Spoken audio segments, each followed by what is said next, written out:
السلام عليكم ورحمة الله تعالى وبركاته. هذه نصيحة للنساء البسيطات، يعني اللي كبروا كيفي في العمر وصلوا 40 سنة ولا فاتوها.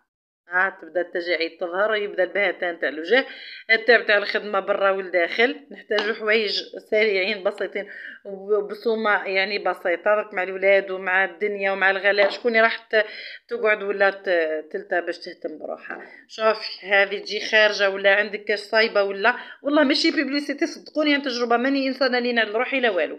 والايامات هذو اللي تشوفني تسقسيني واش هذا يعني راكي مبدله، راكي لاباس بيك، راكي الوجه منور. نعم، ها هم اتي زوج حوايج والله قلت غير نشارككم بهم. ها هم اتي هذه وانتي يا ها ها ها دقيقه تنحيلك كاش شعيرات في الوجه، دا ساير داير ما تضرك لا والو.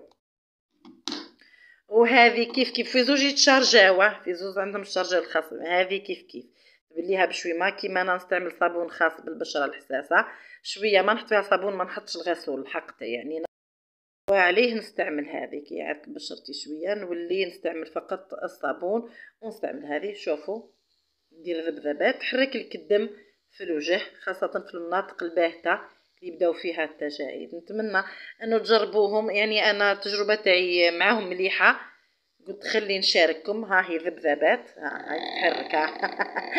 اذا هذو في زوج يعني نفعوني، قلت خلي نشارككم فيهم، لما لا؟